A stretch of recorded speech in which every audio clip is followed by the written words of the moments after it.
Welcome to Mormon Book Reviews, where an evangelical encounters the restoration. I'm your host, Stephen Pynakker, and I have a special guest host, Kolby Reddish, in the house. Goes on Mormon Stories frequently, as well as Radio Free Mormon. But I thought he'd be a great guest host to have on the show. How are you doing today, Kolby? I'm doing great, Steve. Thanks for having me. Yes, Colby's a really interesting guy, and really, I love the work that he does. Tries to be fair, and of course, you're no longer a member of the Church of Jesus Christ of Latter-day Saints, and of course, you've come on Mormon Stories to talk about that, and of course, you've been on my program a couple times to talk about other interesting topics as well. So, I just want to welcome you to the ever-increasing co-host panel, plethora of co-hosts here on MBR. So, welcome, Colby. Thanks, Steve. And so today we're taping on June 25th, 2025, and it's Wednesday evening. And I just wanted to say that I've had a series of conversations, phone calls with John G. Turner. And the first phone call we had was he had just finished up a panel discussion at the Mormon History Association and was on his way to a book signing in Provo, Utah.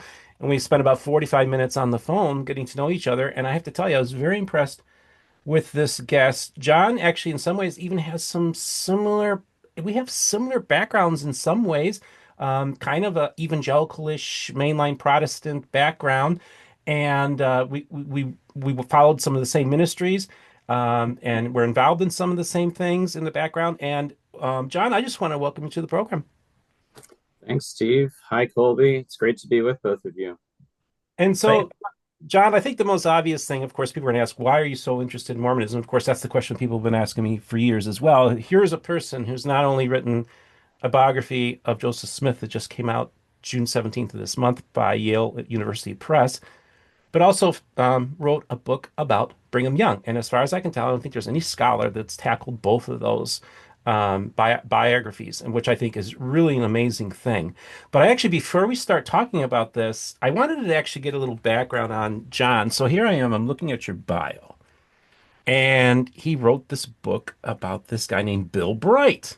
Now, Bill Bright, to many of you in this audience, probably you have no idea who he is, but he founded this organization called Campus Crusade for Christ. And it turns out he wrote a biography, John, of Bill Bright. And I thought to myself, now he's an evangelical superstar, but outside of a 20th century evangelical superstar, I think many evangelicals today probably wouldn't even know who he was, the younger ones. But you wrote a book about this really important individual in the evangelical world who was very, very influential. And that made me think, well, John must have some connection to the evangelical world because to even know who Bill Bright was. So I just wanted to just briefly tell me what got you interested in writing about Bill Bright and what your influences were and what kind of church background and familial background you came from. Sure. Well, that's a fun starting question. And so I grew up in a what I would describe as an evangelical Presbyterian congregation, which to some people would sound like an oxymoron, but the sort of mainline Presbyterian Church USA used to have a lot of more evangelical congregations. So I grew up in one of those. It's the sort of church that would support a Billy Graham crusade when Billy Graham came to my hometown, things like that. And then when I was in high school, I was involved in Young Life, which was it's an evangelical parachurch ministry, you would call it, sort of a ministry that's not denominational, but works with a lot of congregations and denominations. For me, that was very formative spiritually in coming to a personal faith in Jesus Christ in just a very, I would say, almost classical evangelical experience of feeling convicted for my sinfulness, seeking forgiveness from God, through faith in Christ, and getting involved in some, basic spiritual practices of reading the Bible and praying. And in college, I was active in InterVarsity Christian Fellowship, which is another sort of similar evangelical ministry for college age students. So I really grew up spiritually in the evangelical parachurch world, which is what led me to write that dissertation and then book about Bill Bright and Campus Crusade for Christ. It's sort of a way to understand the history that shaped the movements that had shaped me.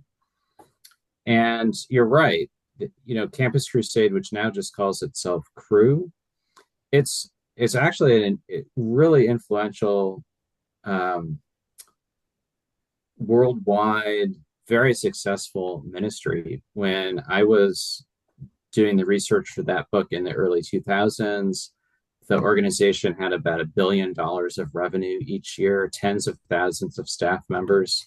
So for me, that was a good lens through which to try to understand American evangelicalism. Wow, that's fascinating. Yeah, to bring $1 billion a year in the 1990s. I mean, just goes to show that, we talk about the Mormon church's money, but you combine the assets of the evangelical world in the United States, it would be substantial. And it's pretty remarkable to think about because a lot of people like to focus on the Church of Jesus Christ of Latter-day Saints, but it's all over the place. And so I guess really, so, and then just give people perspective here too. My family came from the Christian Reformed Church, so it would have been a similar probably church that John would have attended. They would have supported the Billy Graham Crusades, that kind of stuff. So there would have been a lot of overlap. And some of my family still attend churches that would probably be, churches that you would attend or would attend or visit or be in communion with. So I do have a connection to your church community. Um, and I think that's good to know which lens you're going through. But I think it's really important too, also, folks, too, is that this is a scholarly treatment of Joseph Smith. I want to make this very clear. This is not a hagiography. This is a scholarly treatment of Joseph Smith. It's called The Rise and Fall of an American Prophet, Joseph Smith.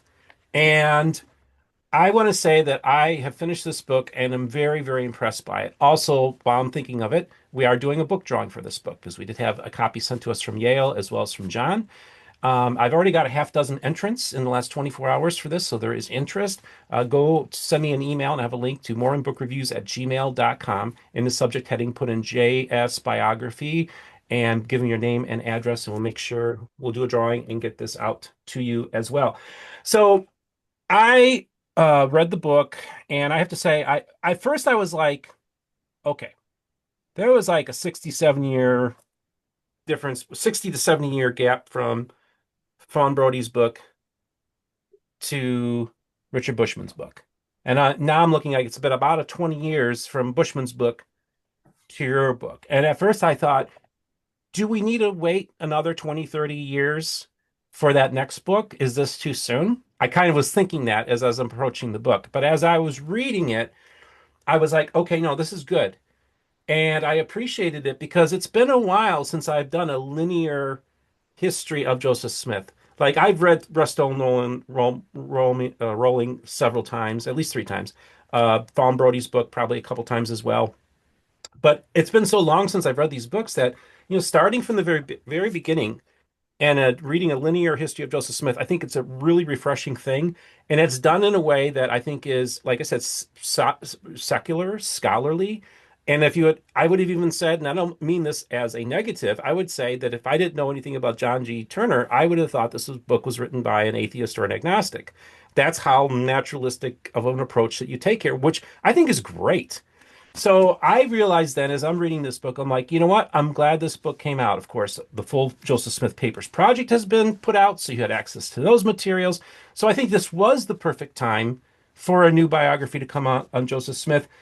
And so I just want to say, before we actually start talking about the book, I think I want you to tell the audience why you, and this is the question people have been asking me for years, or they start to get me now, but how is it that a guy from essentially an evangelical world like mine got so interested in Mormonism in the first place to first write a biography of Brigham Young, but also of Joseph Smith?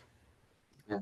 My mom asks me that question every time we get together. I think she's just really concerned that I'll get infected with Mormonism. Better stop taking an interest in the Latter-day Saints before, I cross over to what's not the good side of the Jordan, I guess. But I mean, I find the early history of um, the church just so rich and endlessly fascinating. I think one reason is the available sources are just so magnificently preserved. So I've written biographies of Brigham Young and Joseph Smith. One of the things that just keeps me fascinated is by doing research for those books, I've encountered the life stories of hundreds just Mhm. remarkable individuals. And maybe they're not remarkable in and of themselves, but they're living through these remarkable events.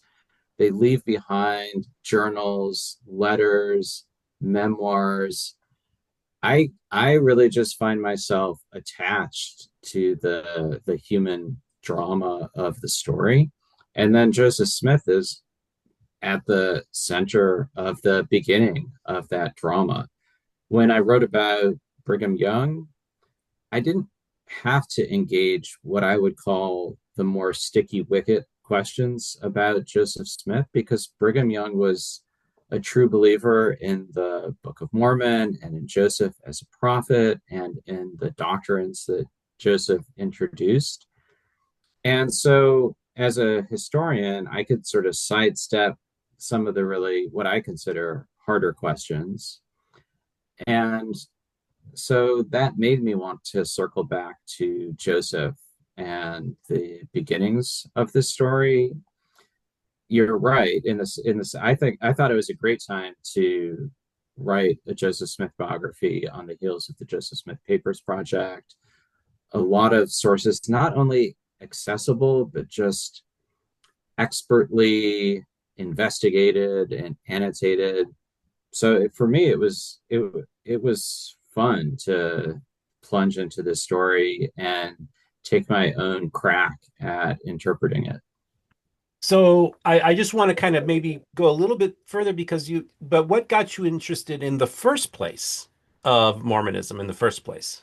Sure. So a couple of things. So you know what scholars are always doing, or authors, you finish a book and you have to write another one.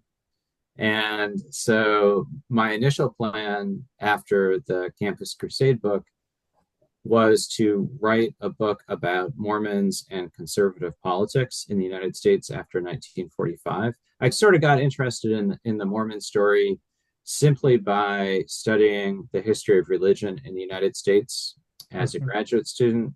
I also had a couple of good LDS friends who were classmates of mine. It also clicked in my head that growing up in Rochester, New York, this was in a way local history for me. So that Mhm. got me a bit interested in the larger story. I thought about writing really what would have been a second half of the 20th century book. But then I thought, well, I've got to know something about this tradition before I write about it. And so I started reading, just general accounts of Mormon history, got interested in the figure of Brigham Young, read the existing biographies of Young, foolishly thought I could do better, and just dove into that project. I was totally naive about what that would entail, but it was a really wild ride. I had a great time um, writing that book, and so I've done taken time to do other projects since then, but I've stayed attached to the Latter Day Saint story as well, and haven't really been able to let it go because I still find it so fascinating. I love it. Yeah, and I'm the same way. And of course, I just did it as a layperson who just did it because it's in and of itself, it's worth studying just because it's such a fantastic story. Like I tell people ask me, why are you so interested? It's like, why wouldn't you be interested? This is a story about America. This is a story about New England and then the settling of the pioneers and the Midwest and the Civil War and the Jacksonian era democracy and all these kind of things. There's so much stuff going on. And then it's a 20th century story too.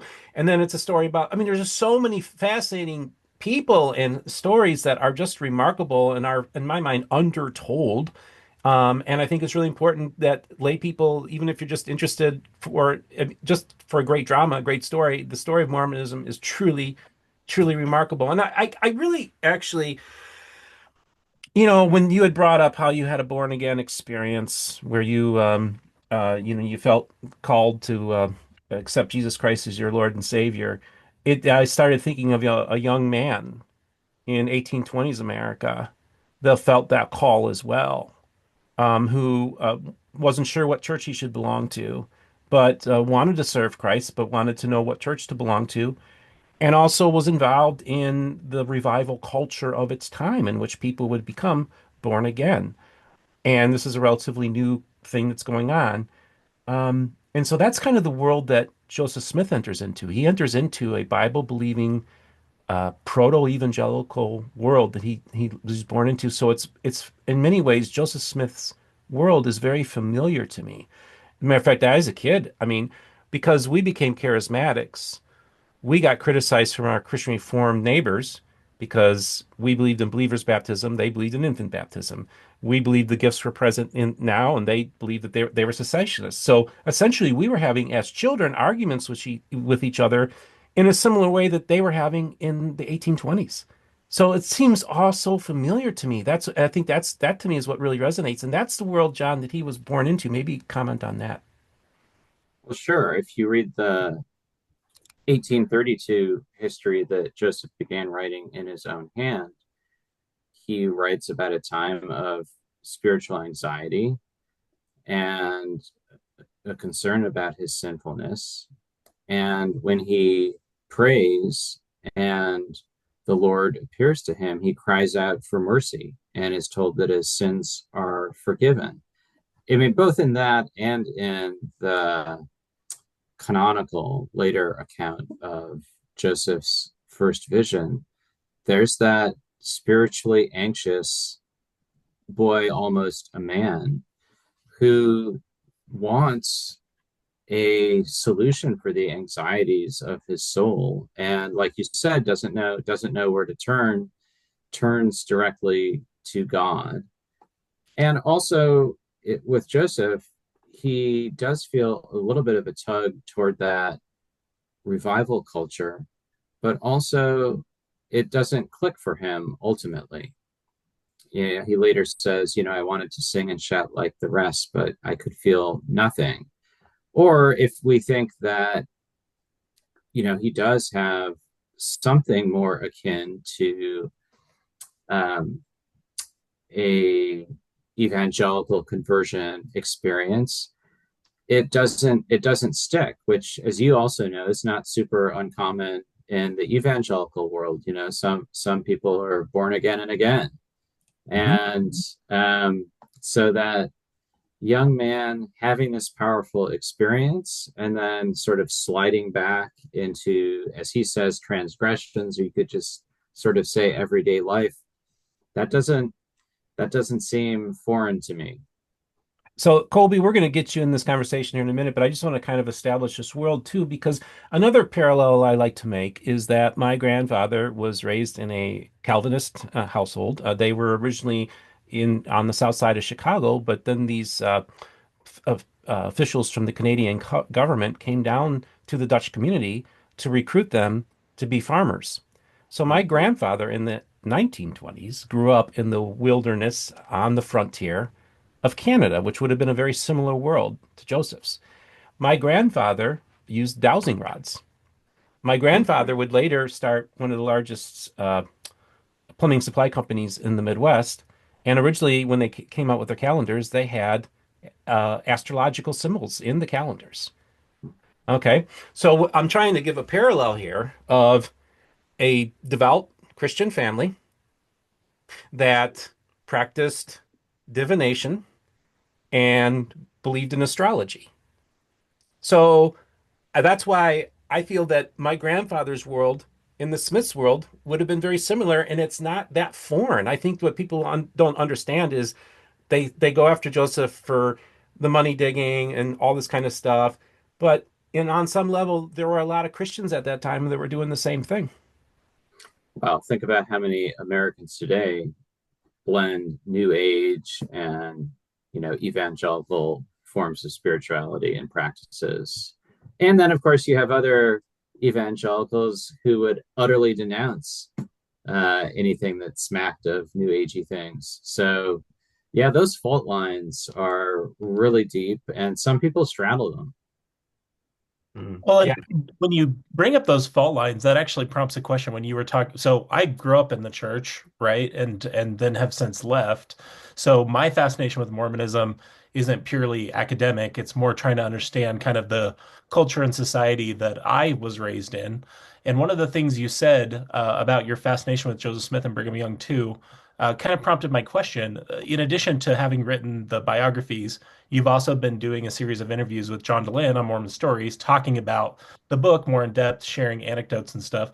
And I'm just curious, because Steve and I have both had some negative experiences with both people who are critical of the church online and some apologists. I guess I'm curious what the response you've received has been so far, both to the book and then to the series. And then maybe as a follow-up question, if that's kind of surprised you, how strongly people feel, especially about Joseph, I would say. People in the church are pretty willing to admit that Brigham Young had some pretty serious, uh, faults or flaws. And so I guess I'm just wondering if you've been surprised at how contact sport sometimes this apologetic community can be. Well, not really surprised.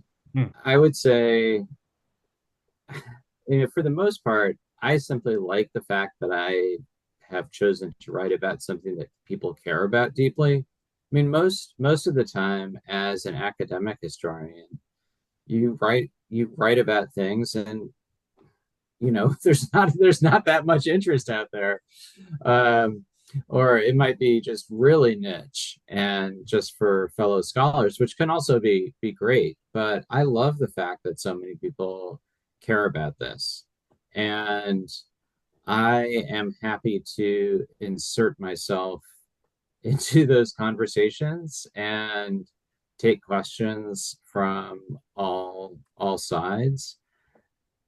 I've I've spent a lot of time in what I would say are, sort of faithful Latter-day Saint spaces, Mhm. like BYU, or I have good friends at the church history department.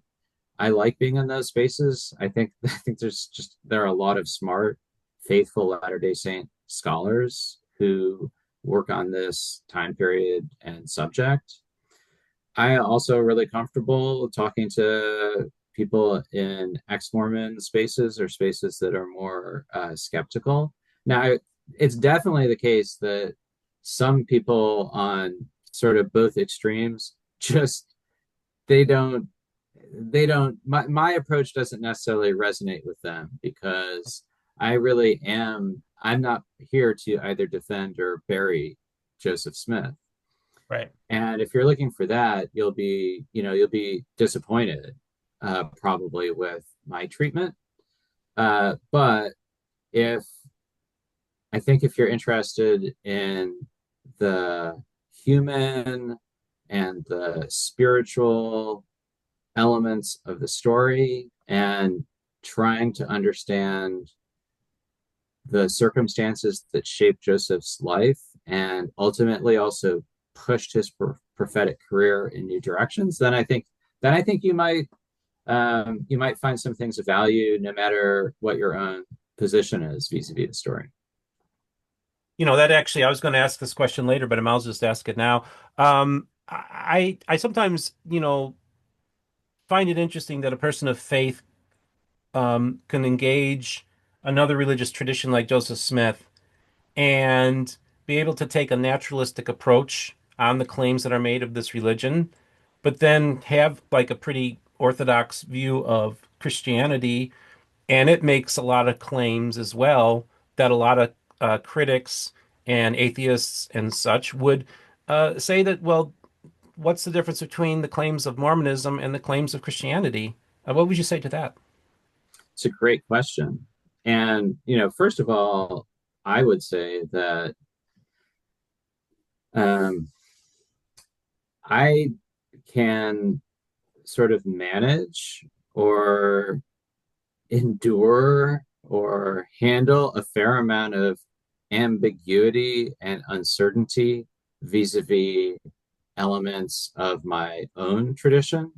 So it doesn't, at one point it would have when I was younger, but it doesn't rock my world to not be able to take certain parts of the Bible literally, or to recognize that um, there are contradictions and things that aren't always congruent in different parts of the Bible.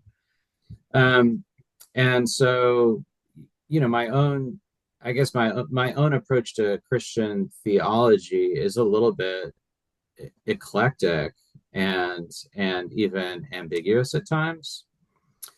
Um, in terms of the Latter-day Saint tradition, I think one difference between examining, say, the Book of Mormon and examining the Bible is, the Bible, I would say, is a combination of myth and history, but it's indisputably ancient.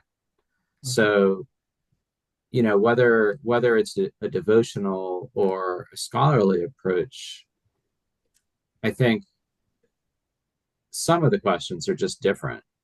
Some of the questions might be the same, but there is a difference in studying the Bible or the Quran and in studying the Book of Mormon, because the Book of Mormon, if you're approaching it at least from with outside the tradition, the starting point is whether or not it's an ancient text or a 19th century text. There are all sorts of questions about the Bible, but they don't involve that specific question. So the starting point's a bit different. Okay, and I think Yeah.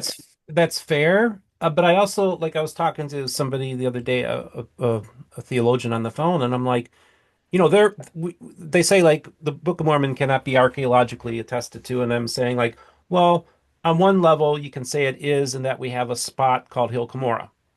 Now, I'm not saying that it archaeologically proves the Book of Mormon, but I said there was arguably a story. This is based on a story that was written about the Hill Cumorah. And I said, I wonder if there's Hill Cumorahs in the Bible. In other words, I wonder if the myth of the city's destruction of Sodom and Gomorrah was, see those ruins over there? Let me tell you a story about how those cities got destroyed. It maybe a similar approach we can look with as the Book of Mormon. So maybe there are Hill Cumorahs in the Bible as well. Well, I'm gonna approach this from a different angle in a second, but I would say, take the story of Jericho in the Bible, right?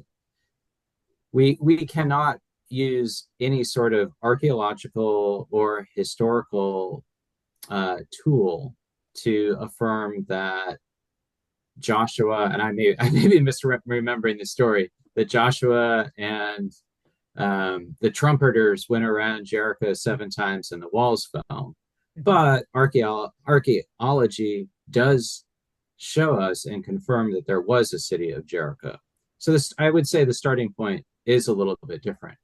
But I would say my approach to my epistemology doesn't exclude either the miraculous or the supernatural or divine inspiration from the Latter day Saint story. So, on the one hand, I agree. My approach is pretty naturalistic, and perhaps most so when it comes to the subject of the gold plates and the Book of Mormon. But I'm quite open to the possibility that God healed Elsa Johnson's arm. I'm quite open to an element of um, divine power being present when the early saints speak in tongues. Hmm. I'm open to a big dose of such things. I think and I try to write about some of those just straightforwardly Hmm. without all sorts of qualifiers.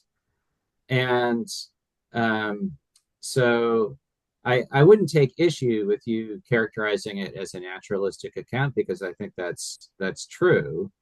But I've also tried to write it in a way that doesn't um, suck all of the miraculous out of the story, or Okay. leaves some of those doors open. Okay. I think that's really a fair approach to take, and I really appreciate that. I think that's awesome. Colby, I'm sure you are wanting to jump in here. Well, yeah, I had one question. I think one of the things about Joseph Smith that's so interesting, and really you could say this of basically anyone who gathers a significant enough, level of notoriety, is separating the man from the myth, especially 200 years later, is something that's really difficult, right? And especially when you have people, both for good and bad, who have been so affected by Joseph Smith, or at least feel that they've been so affected by Joseph Smith. One of the things is I've been listening to your interviews, and I haven't read the entirety of the book, but I have started on it.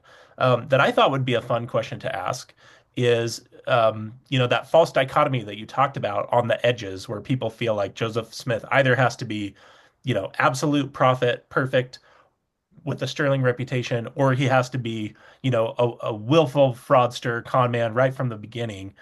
I definitely don't agree with that dichotomy. I think that's a false dichotomy. And so I thought it might be a fun question, especially, from an ex-Mormon to ask you, what is one anecdote, either that is in your book or that you encountered in your research, that would help other ex-Mormons or people who are critical of Joseph Smith's claims to be a prophet to understand why people see the miraculous in Joseph Smith's life, in his legacy, in his interaction with his community or with his early church. And I'll warn you that I'm going to ask you the flip side of the same question in just a second. Okay, sure. So fun question. I think one thing I guess I would point to the series of events that culminates with the dedication and solemn assembly of the temple in Kirtland, Ohio. Mhm. So those are really, I would say, a stretch of almost 3 months Mhm. of very remarkable ecclesiastical and spiritual leadership on Joseph's part. There are a lot of things that go into it. There are there are a series of meetings that Joseph has with some of his close associates at which they confess past faults and forgive each other. There's preparatory washings and anointings, including um, some very tender moments that involve Joseph and his father. Then there are the events of the temple dedication and solemn assembly themselves, which include really it's just a Pentecostal outpouring of visions and tongues and prophesying. Those are, I mean, in a way, I see it as almost the spiritual high peak of Joseph's leadership.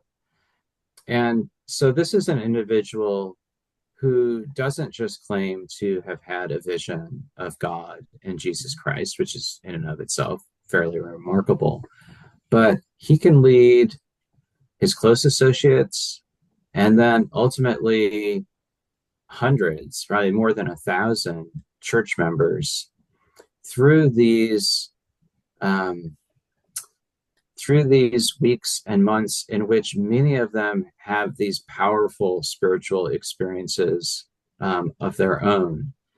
Now, I just think it's hard for me to see that all as the work of a con man. Sure. There's Yeah. just there's too much spiritual meat there. Yeah. And that at least, even if one were not to accept that those experiences had some form of like literality to them, that they at least indicate Joseph's sincerity in his religious practice and exercise. Is that fair to say? I think to be fair, I mean, I will say I think it's pretty hard for historians to measure sincerity. It's not really an empirical thing, but I would just Sure. say there's a lot of spiritual meat there. Mhm. And you know, Joseph, I mean, he's not keeping his own journal, but I think he's dictating it to someone. You know, he's just lying there late at night, just exhilarated from some of these meetings, and almost feels that he can look into the heavens. Mhm. So, I mean, I just think there's, you know, he's having powerful experiences himself, and he's able to bring so many other people into those experiences. Mm. Sure. Well, I warned you I was going to ask you the flip side of the question, so I'll ask this one now. So, oftentimes, especially for people like me who've left the church and still have family members who are members of the church and have been for generations, there can be really hard feelings.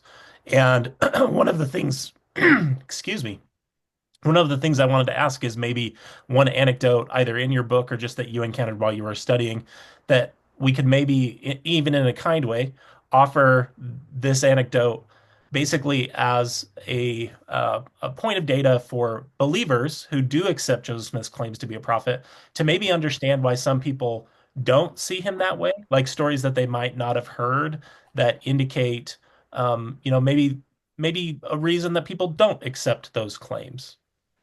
Sure. So great question. So I mean, there might be some more obvious ones that we could talk about pertaining to the late 1820s or maybe to plural marriage, but let me just mention something, share a couple of other things. So in July of 1842, it's really the spring and summer in which public accusations of polygamy first circulate in earnest. Mhm. And there's an accusation that Joseph has propositioned, if you will, or proposed is a more neutral term, proposed plural marriage to Sarah Pratt, the wife of Apostle Orson Pratt. And Joseph counters by accusing Sarah Pratt of having been in an adulterous relationship with John C. Bennett. All the details don't matter. They matter, but they don't matter to my answer now. Orson Pratt considers killing himself because he's just caught in the middle. And he either has to really abandon trust in his wife or his trust in Joseph Smith. And he leaves Nauvoo and leaves behind a suicide note, chooses ultimately not to kill himself. Joseph, um, he, in the coming days and weeks, he refers to Orson and Sarah Pratt in rather brutal terms publicly and mocks the fact that Orson Pratt almost destroyed himself. And also in the context of these polygamy rumors, um, smears the reputation of Signe Rigdon's daughter, Nancy. Mhm. So I point to some of these times in the book where I think Joseph behaves in ways that are callous or simply cruel. I don't think that's typical of his personality, but I don't add any spoonfuls of sugar to make those episodes go down easier with readers. Now, I don't really think that whether or not one wanted to remain an active member of the Church of Jesus Christ of Latter-day Saints should hinge on, you know, Joseph displaying poor character at times. That doesn't seem to be really at the heart of the question, but I think for some people it is. And so learning some of those details, I think, that can be rough terrain. That's very true. As a matter of fact, I ran into sitting next to a Southwest Airlines pilot. He was from Idaho, and we're sitting in the back row, and I'm sitting next to him, and we start talking, and I tell him what I do, and he says, "Yeah, I used to be a Latter-day Saint." I said, "Oh, really?" I said, "What what happened that caused you to leave?" And he says, "Well, at this time now, it would be 5 years ago, COVID was happening, and I hadn't really studied church history, and so I got the first volume of Saints, and I opened it up, I started reading it, and I was out." Hmm. So when I say that, I think it's what you said is very important that sometimes people come across stories about Joseph Smith, early days of the church, that they hadn't heard before. And even in a church approved publication, this person actually exited the church because of the history that he was reading there. That was really kind of a jaw dropping moment for me to realize that For a lot of people, their knowledge of the history is so superficial that they have this kind of Ken doll image of Joseph and really, and whether you think this is Joseph Smith or not, the person in this photo looked more like Joseph looked more like this person than the Ken doll image that the church had been showing for a long time. So I think that there's this kind of candy coated history that the saints were fed for a very long time through the work of David O. McKay and the correlation and all this kind of stuff. What kind of responses do you get from Latter-day Saints, whether it was from the Brigham Young book or from the Joseph Smith book that just came out, who maybe are reading about these things for the first time, especially probably got some responses from the Young one, but what kind of responses do you get? So that's a fun question. I think I've gotten a lot of questions on this one about gold plates and eight witnesses. So I think those people, they haven't gotten to some of the later chapters yet. In terms of Brigham Young and Kolby, you sort of alluded to this. It's sort of one thing to have um, sort of rough stuff about Brigham Young. He's sort of seen as this frontier prophet who, if he departed from some of Joseph's better character and decorum, it's a more manageable problem. Um, I think my biography of Brigham Young is pretty unvarnished. So I did hear from some readers, many readers, who thought that I included too much negative information. And I think it's objections along the lines of what you were just talking about, Steve. But I think it's it. This is my own interpretation, which tracks with what you said. Contemporary Latter Day Saint um, brethren, they are so not um, like Joseph or Brigham in terms of their public personalities. I'm not saying they're not like them, Right. but there's so much decorum. There are no missteps that are obvious, I think, to church members. Well, that might not be the case, but they're not rough around the edges. And Joseph and Brigham behave in ways that are far more surprising. Now, I think both men, it's hardly all negative in terms of their character. I think Joseph, he was immensely sociable, charitable, mirthful, very likable. He could forgive people with whom he was at odds. So he could also, I think he also often just endeared himself to the saints through his sacrifices, that he could walk alongside them all the way to Missouri and get his feet muddy and put his life on the line. So there's plenty that one could find that's admirable in my biography of Joseph, and the same goes for my portrait of Brigham. It's just they were very much human beings who lived through remarkably stressful times, sometimes because of their own decisions. Some of their decisions were far better than others. Hmm. Before we move on from the topic of character, mostly so I don't lose my ex-Mormon card. So most people who are kind of come from from my perspective about Joseph Smith, I would agree with everything you said about his character. I definitely see good things in Joseph Smith's character and in his history. He was a very impressive person in many ways. For me, and I think for many people who do end up leaving the church after they understand church history a little bit better, and you don't need to feel the need to respond to this necessarily, John, but you're absolutely welcome to. It's not necessarily just losing like the Kendall image of Joseph, although that does happen. I think it's more when we can see specific instances of Joseph Smith's bad or worse behaviors recorded or reported in the mouth of God. The one example I was thinking of that you talked with on one of the most recent episodes you did with John DeLynn is basically, the revelation to Martin Harris, basically threatening Martin with destruction, encouraging him to finance the printing of the Book of Mormon. So just so that I'm on record steel manning the ex-Mormon position, I would say it's not real. I don't really have a problem with character flaws or foibles. It's more when those character flaws and foibles are put into the mouth of God that then it maybe becomes appreciably different for people in my, that grew up in this tradition. Yeah, I get that. And I could imagine feeling that way at least the end of Doctrine and Covenants 132, Hmm. which I think is also just rough. Hmm.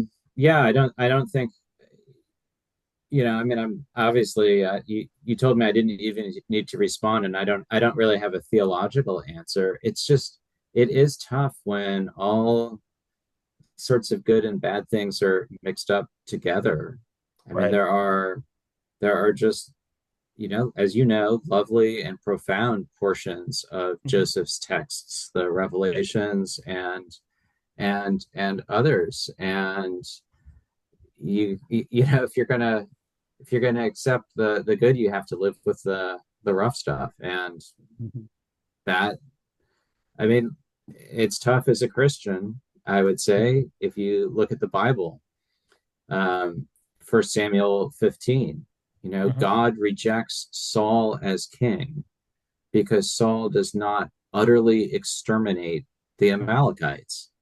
I mean, it's terrible. It's just a terrible story. And I think the worst thing that you perhaps could conclude is that God favors the outright genocide of certain people. It's such a dangerous idea.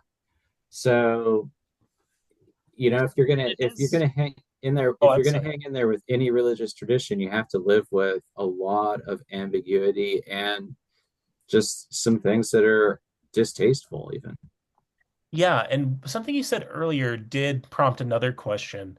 Um, so one of the things I think that is so unique about the Book of Mormon and Mormonism is, for whatever reason, Joseph Smith was really attached to like the literality of these events, right? So when we're dealing with the Book of Abraham later in the 1835, 1840s, he's really tied to, these documents are the book of Abraham and the book of Joseph, right? And he does the same thing with the Book of Mormon in the sense that, unlike the Bible, I guess maybe the New Testament is slightly different, but unlike the Old Testament, I'll say, the Book of Mormon has like claims about how it was written and recorded and abridged in the text, which makes it a little bit harder, from my perspective at least, to view it as myth the way you can maybe with the Old Testament. Why why do you think that Joseph Smith was so focused on making all of these stories so literal, making even to the point where he's making God so corporeal, so literally corporeal? What was going around in the burned over district in the Second Great Awakening that may inform why he was so attached to this idea? Hmm. That's a great question. I don't know that I have a great answer. One thing that comes to mind is, you know, there's this there's this march to Missouri Mhm. in June of 1834, maybe May, June of 1834, and Joseph and the other men, they encounter a mound, and they dig into it. They find a skeleton. Right. And for Joseph, this is right out of the Book of Mormon. And he writes about wandering the plains of the Nephites, and he's seeing their ancient fortifications. And it's all very literal. I would say that I'm not so sure that Joseph wasn't a little bit more subtle and flexible in his own thinking. Mhm. So for someone who if we start from your starting point that Joseph, um, approached the Book of Mormon with that very literal mindset, and I agree that the text reads that way. Joseph, the Book of Mormon in a way is not a focal point for Joseph Smith for the remainder of his life. I'm not saying it's unimportant. He does make references to it, with some frequency. But I don't know that he's fully bent on the literalness of the text, quite in the ways that we might expect. And when it comes to the book of Abraham, when I read the sources for that history, and there's definitely, Joseph is genuinely trying to figure out the hieroglyphics. He's trying to, I think, really prove his, bona fides as a translator. He's got this alphabet, he's got this grammar, and he begins to unfold a story. But it's really a start and stopping process. It kind of goes in fits and starts, and I think he has a sense that he can't necessarily access as much as he'd want to, and he sets it aside for quite a few years. So, Joseph might have approached these projects with a little bit more complexity and subtlety than we might think. I'm not sure. That's a little bit speculative on my part. Hmm. Yeah, love it, love it. So I actually, since we talked a little bit about the Book of Mormon, and I'm really into the early days of Mormonism, I just wanted to kind of ask you about you write about the witnesses and you write about the plates, and you basically assert that the witnesses' accounts are more visionary than they are literal, and that there weren't plates or what. Um, I will just tell you my theory on it, personally, is that there were metal plates of some kind that were leafed through and were hefted, as described by the eight witnesses. I believe that there was writing on the metal, if only just for a page or two. Maybe the rest were blank. I don't know. Again, I'm just giving my naturalistic lens on this. So I think that there's enough in the eyewitness account of the eight that leads me to believe that this is more of a literal handling of metal objects in a plate. I also would say that a lot of people like to talk about the more visionary accounts, especially of Martin Harris. And I argue that Martin Harris, the only way he could see the plates was through his spiritual eyes because he had such a firm conviction that these are such holy relics. It's almost like entering the Holy of Holies or touching the ark that he would die. So even if there were literal metal plates in front of him, he probably could only see them with his spiritual eye, if that makes any sense. So I'm kind of looking at like there's a spiritual, but there's also literalness going on here. You seem to maybe tell me how you would differentiate on my naturalistic approach on this. Yeah, no, so great question. And I will say that I now realize that perhaps I should have written another paragraph about the account of the eight witnesses. One of my goals was to not interrupt the narrative more than necessary, to really stick close to the story of Joseph's life. And I do interrupt it when it comes to the Book of Mormon. And I have sort of a single chapter. It's not too long, but trying to address the Book of Mormon and give readers a sense of its contents and origins. So I'm a bit agnostic in terms of the eight witnesses in the biography. I move past it a little quickly and suggest that perhaps the best explanation is that it's more of a mystical or visionary experience akin to the three. Although I acknowledge, it's strikingly physical, their statement. I think what you outlined is also certainly possible. I mean, the account is that Joseph brought them the plates and they could examine them. And so what you propose would certainly track with that. And if that's the case, they found what they looked at convincing. I think what I'd also say is that when it comes to thinking about the Book of Mormon, you know, that's that's really one data point. That's one piece of evidence. And it's certainly a great piece of evidence for the materiality of the plates. I think it is clear from the, in the fall of 1827, if we back up a bit into 1828, Joseph clearly has some sort of object that people do describe as metallic. He's got something in the box, he's got something under the linen cloth. The object definitely becomes much less important by the time we get into um, 1829. Doesn't seem to need it with him when he translates, doesn't seem to have taken it from Harmony to Fayette, which is one reason why I lean in the direction of the eight having more of a mystical or visionary encounter. Because we do have this account of Joseph taking the plates, stashing them in a barrel, taking them to Harmony, but then apparently doesn't take them to Fayette. And so, in, if we just if I'm describing that correctly, he would then have to sort of fashion something else in the spring or early summer of 1829 in order to show it to the eight witnesses. Right. Well, this actually falls into the whole thing with Jonathan Neville, and Richard Bushman's embraced this as well, and the other scholars, is that there were actually two sets of plates. Um, and so the argument could be, if a naturalistic argument is that Joseph originally constructed a more just kind of a very basic thing with just common tin, but then there was a later set of plates that were made as well, or were given to him by an angel, right? I mean, we're just looking at it from both lenses. So that's where the two plate theory, which is gaining a lot of momentum, is coming from now. But also, I just wanted to say too is like, I have my friend Josh Gailey. He's with the Church of Jesus Christ, Witnessing Miracles, Historical Evidence for the Resurrection and the Book of Mormon. And he basically takes all of the apologetic arguments that Christians use, Christian apologists use in favor of the eyewitness accounts of Jesus' resurrection, uses the same approach to approaching the witnesses.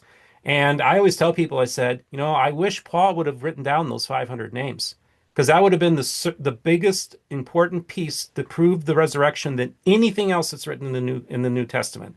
But he didn't. Now here we have names, we have witnesses, we actually have people that are interviewed later in life. Yeah, Um, we would love to have this information as Christians of the resurrection, would we not? absolutely. And so what I would say is, yeah, if you're looking for evidence for the materiality of the plates, or even the existence of gold plates, to just put it even more bluntly, I think the statement of the eight witnesses is the best piece of evidence, single best piece of evidence. For me, and this is the reason I didn't linger on it at greater length in the book, it is one piece of evidence. And then I look at these other, I look at evidence for the Book of Mormon's historicity, and I don't find archaeology, DNA evidence, literary analysis. I don't find any of those convincing. And for non-Latter-day Saints, the fact that the Book of Mormon is not an ancient record is not a controversial point. It's really not something that's debated. Um, and if you understand the Book of Mormon as Joseph Smith's creation or an early 19th century text, it just dispenses with the need for gold plates, at least. Hmm. And so, in a way, I'm sort of weighing these different sorts of evidence, and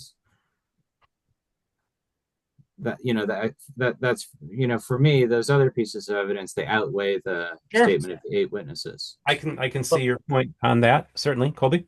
Well, and like we talked about before we went online, so my experience, I'm an attorney and an adjunct law professor, and what you just said basically connects with, when Steve says he believes in a state of physical plates, I'm kind of agnostic on that, just because from my view and my experience in court, not all evidence is created equal. And so just the fact that people are willing to say that they experienced something or that something happened, especially something miraculous, to me, that just can't even get close to outweighing the evidence in the text itself, or the geographical evidence, the lack of archaeological evidence, the genetic evidence. Those things are much more compelling to me, and they weigh much heavier than uh, you know purported eyewitness testimony to these events.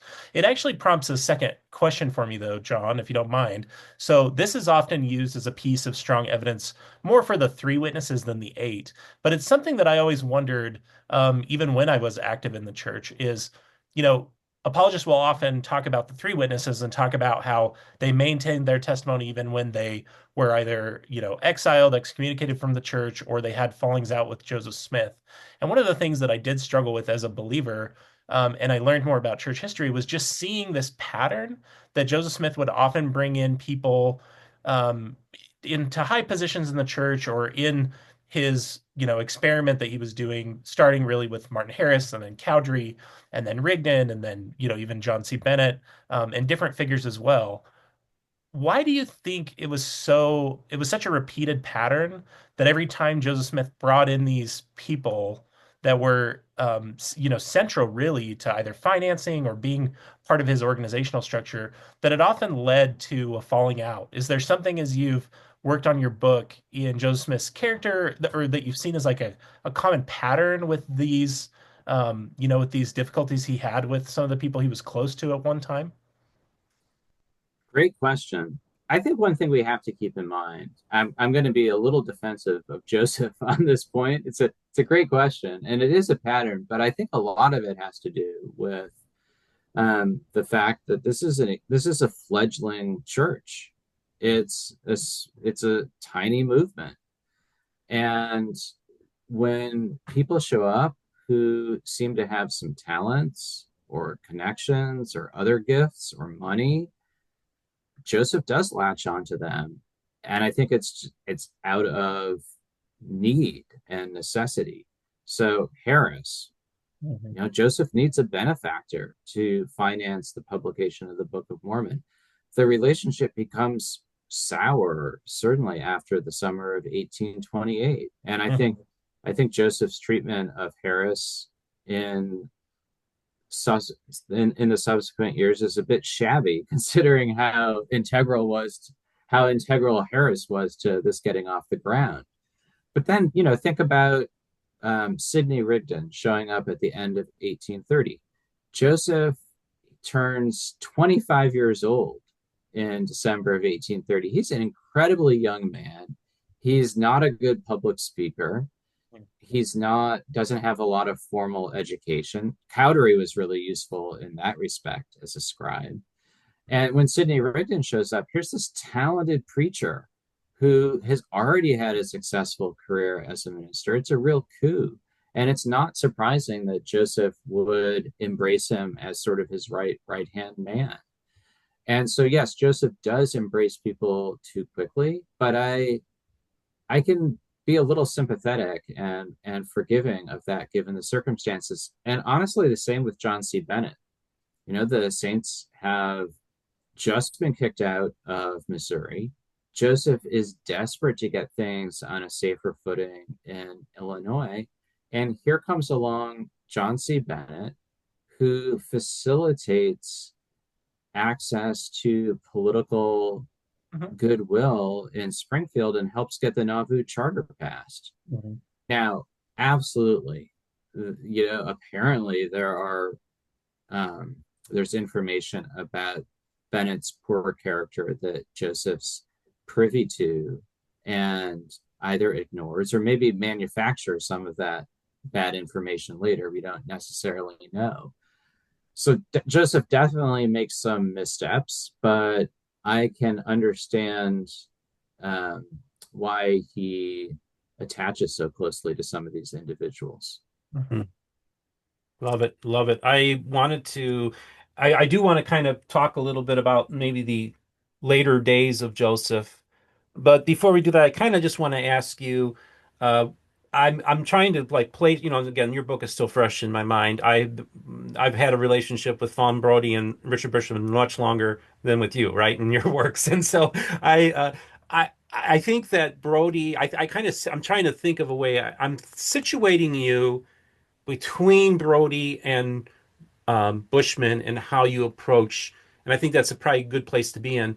Brody viewed Joseph as a con man from the start. He was an absolute con man. She didn't accept anything. She wasn't even open to the idea of supernatural. It was just all very much like it was all made up. He's a con man. That's it. That was kind of the approach. Bushman, of course, takes a more, um, believer's view, a faithful view of Joseph, but also deals with the church history. I would say your approach is right between those two positions, and I think that that's really a good place to be. How do you look at your book compared to their books? How would you, because your book has a conversation with their books, and we'll also soon in a couple of years have a conversation with Turley's book. Oh, he can have a conversation with me. But yeah, so I really didn't, my approach, and I felt similar when it came to Brigham Young, was I read what other people had written, of course, and those are such, luminaries in the field, Brody and Bushman, that of course I'm aware of what they wrote about certain things. I will say that what I really tried to do was simply um, immerse myself in the primary sources and allow them to shape the narrative. Now, you can't do that. You can't just follow the sources, right? You have an interpretation and you have points of view on things. I mean, I think in a way um, your positioning of my book isn't wrong, um, but I don't think I generally just take a middle ground on things. So I think, Yeah, fair enough. Yeah. I'm pretty blunt. I Mhm. don't think there were gold plates. I think Joseph, um, there's deception involved in, um, you know, attracting Martin Harris's financial support.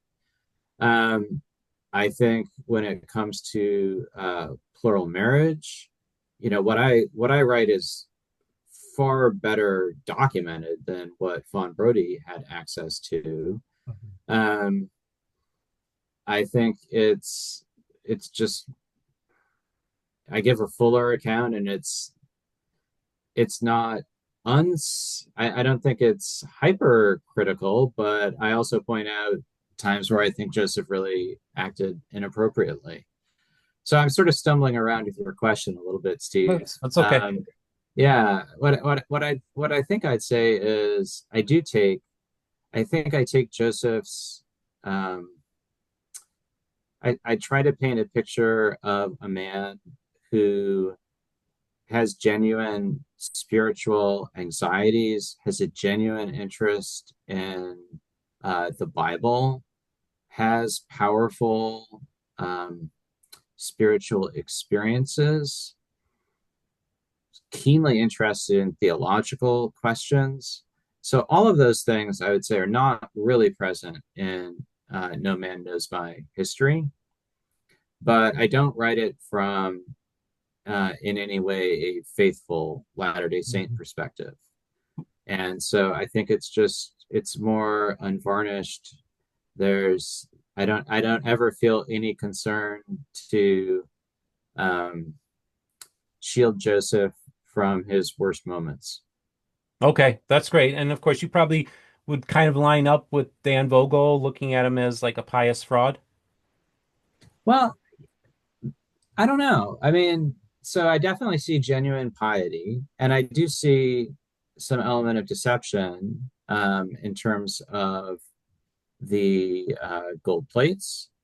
But I try to stay away from the F word, as I call it, because um, I mean it's too blunt. I think Hmm. sometimes there's a difference, for instance, between telling a lie and just being a liar.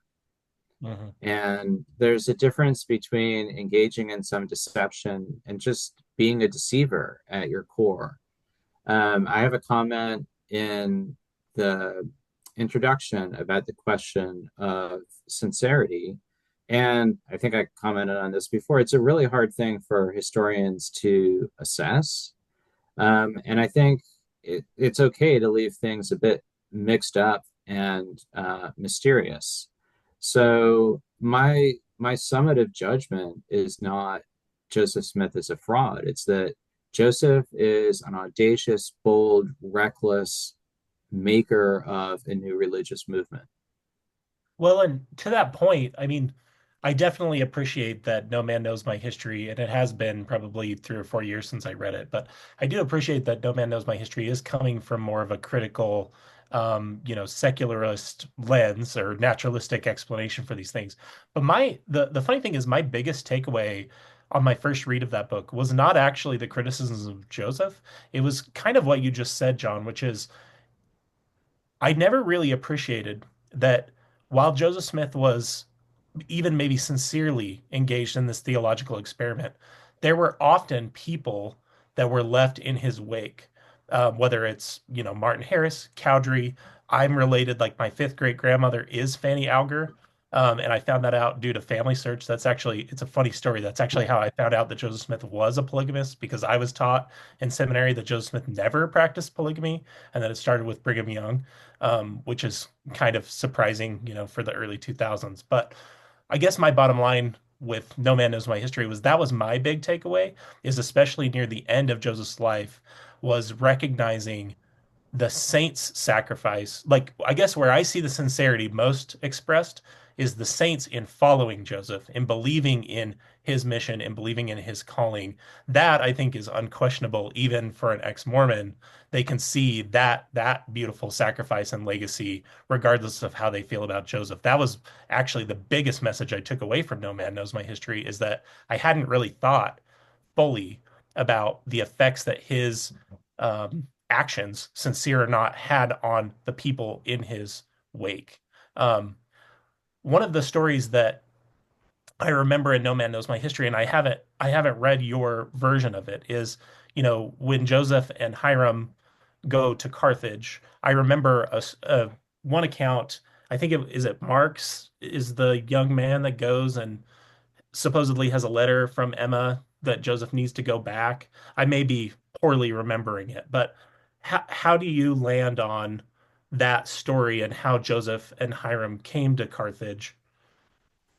Great question. So there are a number of accounts from about 10 years later that sharply blame Emma and other individuals who later um, didn't follow Brigham Young and the other saints west. They blame them for Joseph's decision to return and, therefore are blaming them for Joseph's death and martyrdom.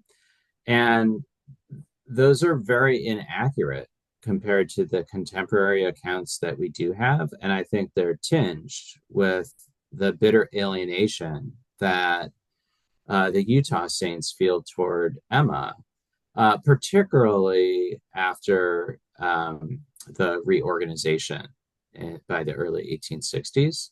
So there's a letter that Violet Kimball, wife of Heber C. Kimball, writes.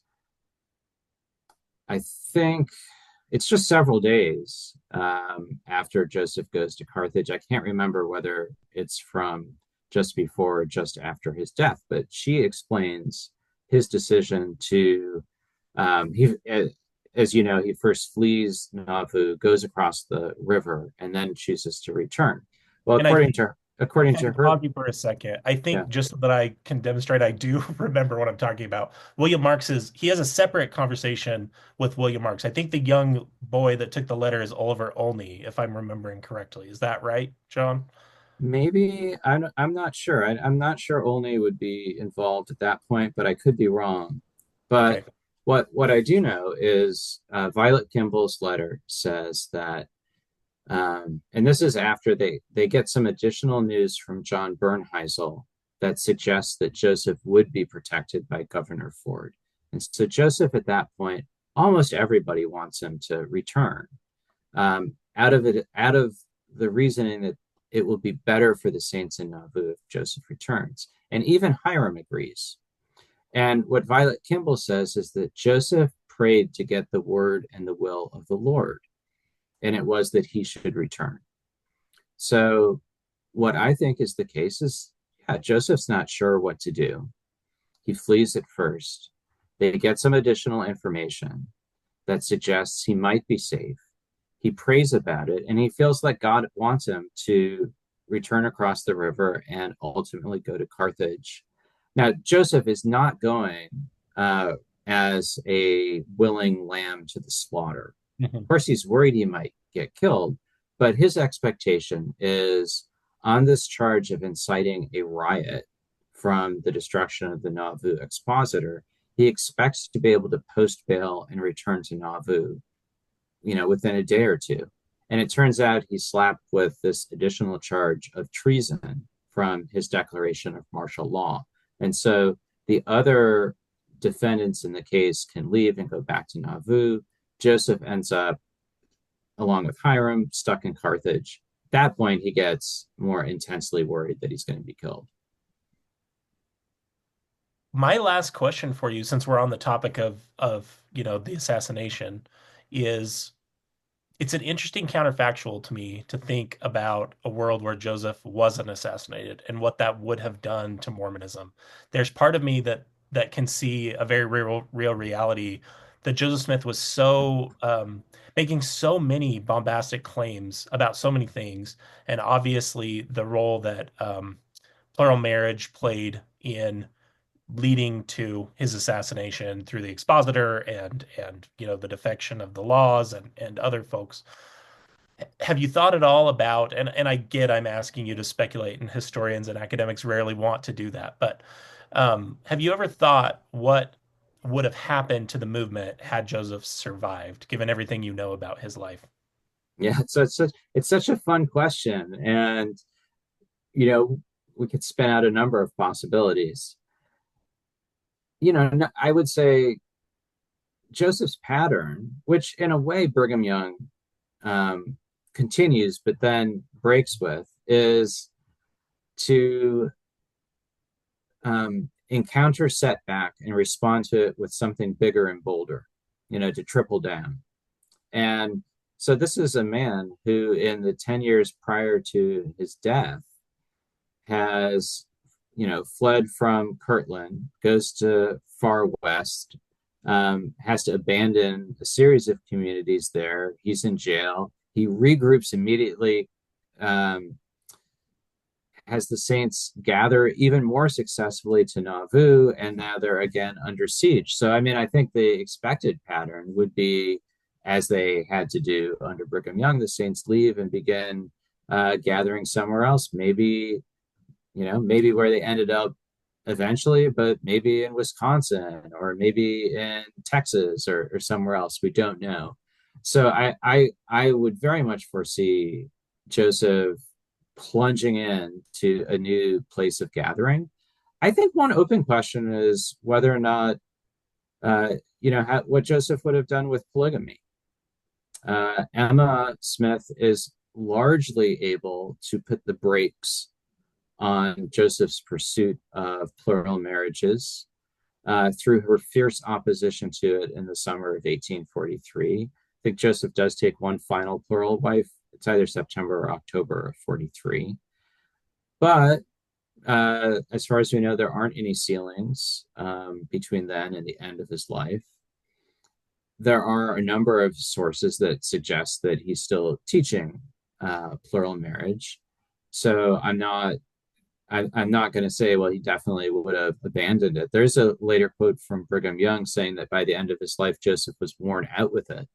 But I think, polygamy for him had always been a principle without a plan. And then, Brigham Young um, moves forward with the saints really living plural marriage openly. And I really wonder how Joseph would have gone about that. He would have found it very difficult to pursue, given Emma's opposition. And she was, on that issue, a fierce and a partly successful antagonist. Um, so I think in a way, Joseph would have had to choose between an ongoing warm relationship with Emma and living polygamy. Well, Colby, I'm going to kind of ask your one question since I'm wearing the Joseph Smith for President t-shirt. Um, a speculation, if you will. So if Joseph had lived and wasn't assassinated and gets elected president in 1844, what kind of effect, now this is getting really speculative, but what kind of Yeah, an effect would it have had on American history to have somebody, a talent like Joseph Smith? And I say this is really like, somebody, a critic of Joseph Smith's, well known, you would know who he was if I said it, but we were having a phone conversation, and he said, if he decided not to get into the religion making business, he probably would have been president of the United States. He was that kind of man that could have done it. What kind of presidency, or what would it have looked like? Have you ever imagined or thought? I mean, because he's a pretty remarkable man, and he might have radically done some amazing reforms in this country. You just never know. But what are your thoughts on that? that is the ultimate counterfactual, given that he was the ultimate dark horse candidate in 1844. But if by some supernatural power he was installed into the White House, what would have happened? Uh, heaven only knows. I do think, um, you know, I think William Phelps mostly wrote it, but there are some very attractive things in Joseph's platform in 1844 that they might at first glance not strike contemporary Americans as terribly radical, but he was certainly more interested in the um, rapid elimination of slavery than any leading party candidates were up through the Civil War. So there's that, um, and he's very interested in expansion, which would have, I mean, would have perhaps led to a similar outcome that Polk, you know, accomplished through the Mexican American War. Somebody at MHA asked me, I thought this was such a fun question. Would I have voted for Joseph Smith in 1844? And I said, no. Then I said, well, maybe I would have voted for him in 2024. Those weren't great choices. So, I love it. I love it, John. Well, I guess as we wrap this up, first of all, I just really want to thank you for taking the time to engage us in this conversation, also having conversations off the record. And it's been really great getting to know you. And I really respect the work you did. I really enjoyed the book. Folks, it's a great, well-written book. Again, it's called Joseph Smith, The Rise and Fall of American Prophet by John G. Turner. I'll have links in the description so that people can purchase the book. John, I just want you to maybe wrap this up with any final words you would like to say, and in particular, what your assessment of Joseph Smith, the man. Now, I have to tell you, I have a real kinship with him, and I've told people this. I also went on Mormon Stories saying how Mormonism and on some level Joseph Smith, ultimately God, saved my life. So he had an impact on my life in a great, I think, in a positive way. So I can almost see the tenderness that Latter-day Saints have for the prophet is there. But as an outsider who may have not been emotionally affected by Joseph Smith in that way, how do you view him as a man? Well, and while you think of that, John, while you Yeah. think of how you'd sum it up, I'll just offer my perspective, which is, the ex-Mormon experience, especially learning about Joseph Smith, is so complicated because there's so many things about Mormon theology and Mormon principles that can be tied directly back to Joseph Smith that have helped shape who I am, that I am appreciative of. And yet I still have such complicated feelings about the man, as you probably would expect. And so just to get my perspective on Joseph Smith. Now let's hear yours, having written this excellent biography. yeah, I mean, so I am coming from a really different place because Joseph Smith has not directly impacted my life, except he has given me great subjects to write about, which has probably helped out my career, such as it is. So I guess I'm grateful to him for that. Um, I'll just mention one thing that I really like about Joseph as a religious or spiritual or intellectual um, person. I like the questions he asks.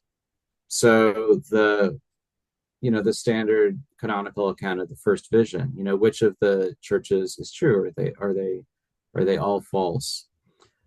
But also right at the end of his life, what kind of a being is God? Let's go back to first principles. Let's not take any settled opinions for granted. Let's almost re-examine everything. Who's God? What's the relationship between God and Jesus Christ? What's the relationship between God and human beings? What does salvation mean? What do human beings have to do to be saved? What is the purpose of human life? And I don't agree with all of Joseph's answers, and I don't agree with all of the ways that he lived his life, but I do admire the fact that he was bold enough to always go back to first principles, as he called it, and ask those questions. And I think a lot of us, in whatever circumstances we live, we tend to take things for granted. And nobody really likes people who ask hard questions. That's often not a popular thing to do. And so there is an element of just religious fearlessness, or spiritual fearlessness in Joseph. And I do admire that. I think the last several years of his life, things sort of go off the rails in terms of not only polygamy, but also in terms of politics.